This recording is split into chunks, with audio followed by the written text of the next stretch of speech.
Bogel, don't overthink it. Make easier decisions, stop second-guessing, and bring more joy to your life. Have you ever found yourself lying awake at 3 a.m., replaying a casual comment from a colleague, or agonizing over a minor decision? Well, in today's complex world, our brains often go into overdrive, turning molehills into mountains. Bogel's Don't Overthink It drives deep into the labyrinth of our minds, exploring why we spiral into convoluted negative thoughts and how they complicate our lives. This summary isn't just about diagnosing the problem, however. It also offers a roadmap to clarity for anyone who feels tangled in their thoughts and yearns for simpler, more joyous moments. Overthinking is about sweating the small stuff and misallocating limited cognitive resources. Careful and deep thinking is important. Major life choices are a case in point. It's worth dwelling on decisions about your career, whether to end a relationship or move to another country. This summary isn't about those kinds of decisions, though, or the thinking required to solve complex problems. What we'll be looking at is overthinking. Let's start, then, with a definition. Overthinking happens when we use an excessive amount of mental energy on relatively insignificant matters. When we do this, we misallocate our cognitive resources. Rather than using our limited brain power to address important issues, we waste it on trivial questions. Overthinking can manifest in several ways. Take ruminating.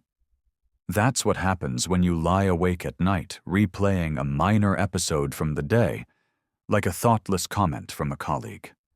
Or when you obsess over small issues, like contemplating for hours whether to exchange a clothing item or thinking about minor home improvements that need doing. These kinds of unimportant thoughts occupy an outsized amount of brain space. Then there's the indecision, the constant self-doubt about everyday choices. Were those flowers worth the cost? Will people think you're rude if you turn down that dinner invitation next week? As we'll see, such indecision comes from a lack of guiding values or clear perspectives. All forms of overthinking share common traits. They're recurrent, detrimental, and futile. This constant mental labor achieves nothing and drains your energy. It complicates life, strains relationships, and undermines mental health. There's also a considerable opportunity cost to overthinking. Mental energy is finite. Every moment you spend overthinking detracts from time you could have spent on something constructive. How you spend your days defines your life. Spending those days overthinking is a wasted opportunity to live a better, more fulfilling life. Of course, no one chooses this way of being. It's a trap, not a choice. We all desire more for ourselves, aiming for contentment rather than uncertainty. Yet, the escape seems elusive. Our goal in this summary is to pave the way for a life free from overthinking. True contentment, Bogel argues, arises from thoughtful living. It's about focusing on what really matters. Our aim, then, is to equip you with strategies to combat decision fatigue, reduce overwhelming feelings, and infuse tranquility and happiness into daily living. With these tools, you'll learn to effectively allocate your time and ensure that your moments and days are well spent and well lived. Recognitionism can lead to analysis paralysis. Recognition is the first step to change. In other words, if you want to combat overthinking, it's crucial to recognize when you're doing it. That means observing patterns and being mindful of your actions. One of the telltale signs of overthinking to look out for is analysis paralysis. So what is that exactly?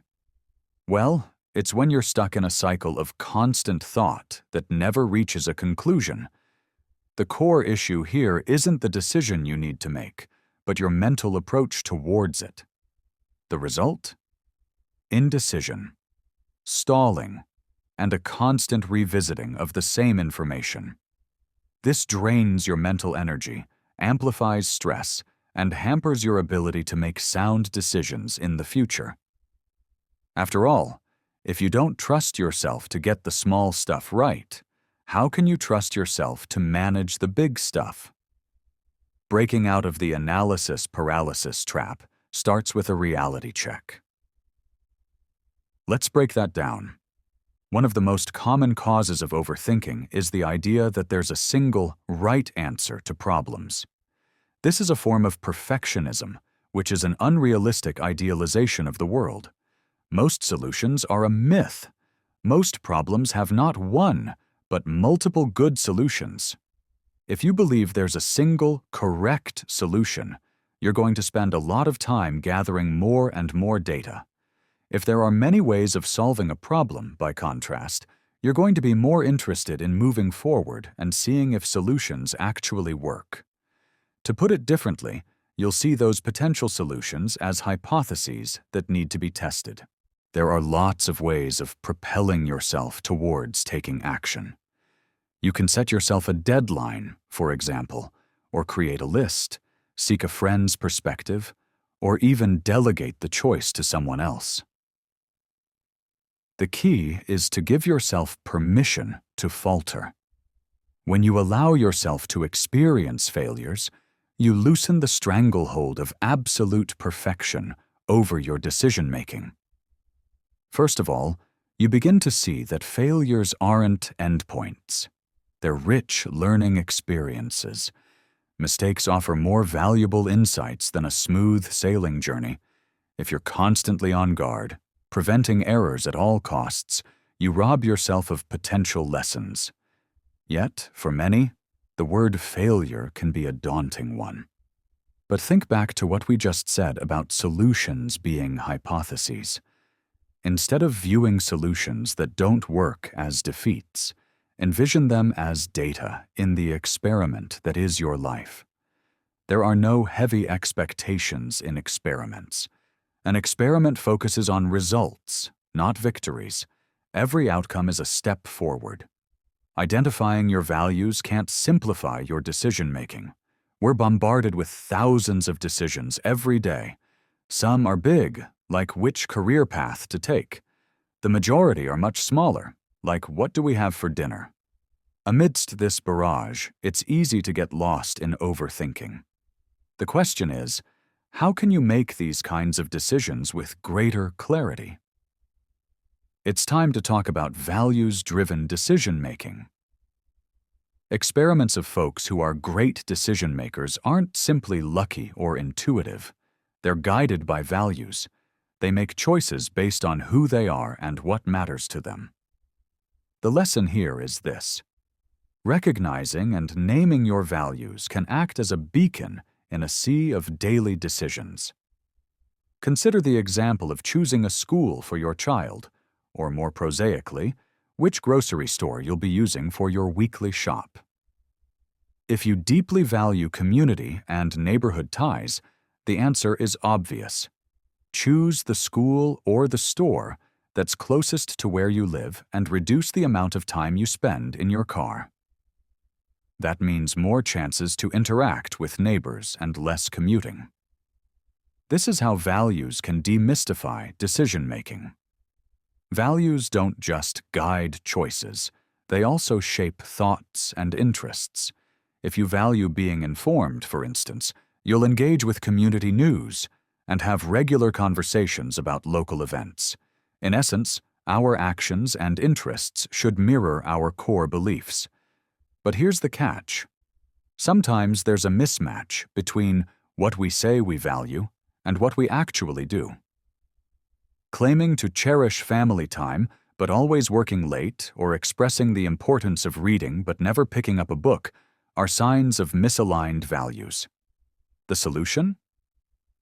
Periodic self-reflection. Ask yourself, do my actions reflect my stated values? This fact check can unveil discrepancies. To see how this works in practice, take the case of Anne Bogel's uncle, a physician who valued health both professionally and personally, but who was also a smoker. One day, his secretary surprised him by saying she'd recognized him before he'd even opened the door to his practice. How? By his cough. It was a moment of reckoning. Recognizing the incongruence between his perceived value and the habit of smoking, he quit immediately. His long-held values, properly identified, gave him the strength to change. So here's the takeaway. If you want to improve your decision-making, start by identifying your values. If you're having trouble doing that, you can reflect on where you invest your time, money, and energy. These investments often reveal unconscious values. If you recognize and like what you see, amplify those values. If you don't, it might be time to redefine and adopt new values that resonate with you. Some values like honesty, kindness, and reliability are widely accepted. However, unique values like a love for adventure, prioritizing humor, or valuing a good night's sleep are just as valid. Remember, your values don't have to be universally right, just right for you. Once you identify your values and start living by them, overthinking starts to fade away. You can't control every aspect of your life, but you can control your responses. You've heard the saying, "You are what you eat." It's the same with thinking. We are all the sum of our thoughts whirring around in our minds. The way we think molds our lives. It defines how we interact with the world, how we perceive it, and how we behave. That's because thoughts and emotions are inseparable. While events around us are often beyond our control, our reactions, which are driven by our thoughts, shape our feelings and actions. Put simply, positive thinking yields positivity in emotions, and thus actions. Conversely, dwelling on the negative can lead us into a vortex of overthinking. The good news is that you have the power to choose your thoughts. This isn't easy, of course, but it is possible. Think of your mind as a garden. You are the gardener, and it's your job to tend to that garden diligently, removing weeds and ensuring only the best seeds take root. Start by observing your mental patterns. What occupies your thoughts? Is there a tendency to focus on the negative? Do you habitually overthink certain topics? Listen to your internal dialogue. If you're perpetually pessimistic, remember that nobody enjoys persistent negativity, not even when it's just you and your thoughts. When you spot signs of negative thinking, actively search for and acknowledge the good in every situation. This proactive approach can divert your mind from rumination. For example, when you're confronted with a daunting task, remind yourself of the adage, "Hard work leads to success." Such positive affirmations can steer you away from negative spirals and encourage perseverance. Gratitude is another powerful antidote to overthinking. Constantly counting your blessings shifts your focus from what's lacking to the abundance in your life. The upshot? An uplifted mood and less room for negative rumination. A simple way of doing this is to set a reminder on your phone each day. When it buzzes, take a minute to think about one thing you're grateful for. Another option to embed this practice in your daily life is to keep a gratitude journal. Creating empathy also helps you refocus your perspective. When faced with an annoying situation, like an inconsiderate driver, don't jump to negative conclusions. Instead, consider an empathetic explanation. Maybe they're rushing to the hospital. This mindset reduces negative responses and supports an attitude of understanding and patience. You might not have control over external events, but the meanings you make from them are in your hands. When you stop overthinking, you open yourself up to life's small joys.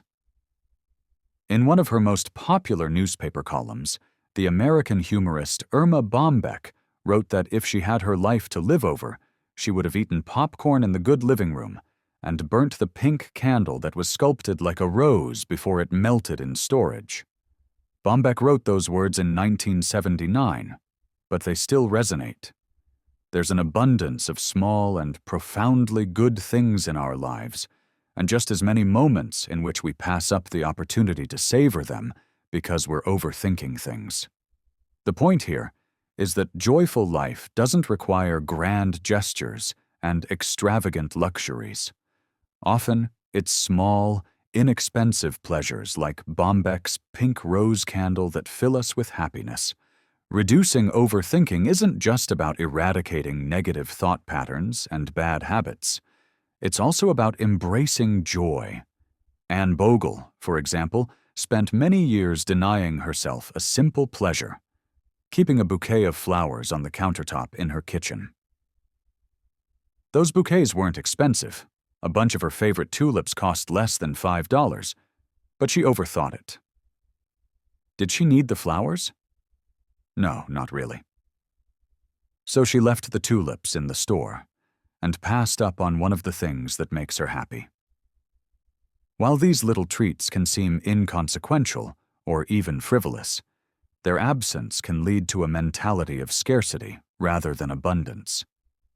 Such pleasures shouldn't be viewed as extravagances, but as affirmations of the beauty in everyday life. In other words, treat yourself. What qualifies as a treat?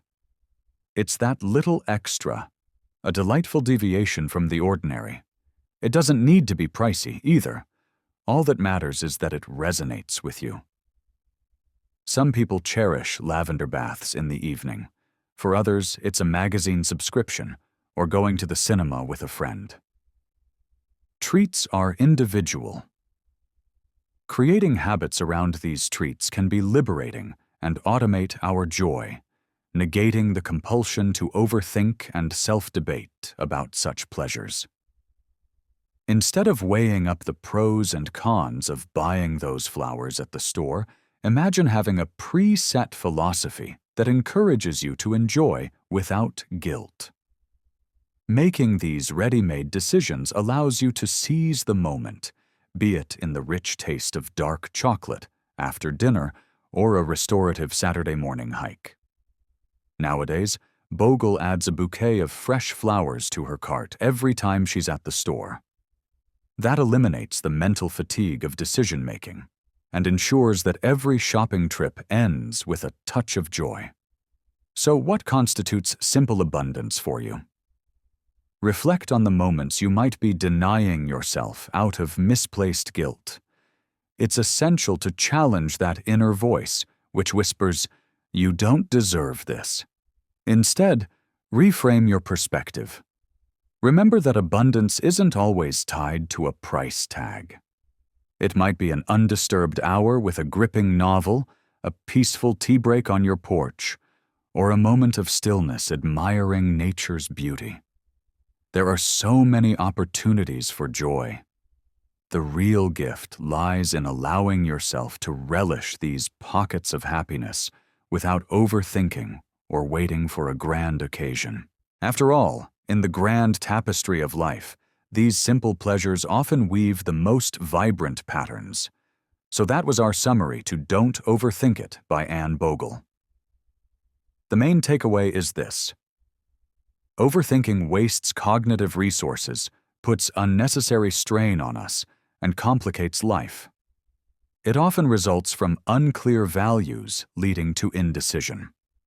Overcoming this means recognizing when we're overthinking and understanding that multiple solutions exist for every problem.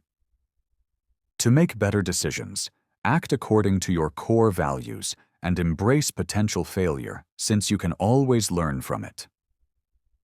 Breaking the cycle of overthinking involves using positive affirmations and practicing gratitude and empathy.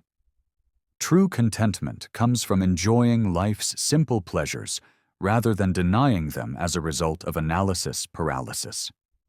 Adopting habits that cherish these pleasures combats mental fatigue and promotes a life of simple abundance. Thanks so much for listening. I'll see you in the next summary.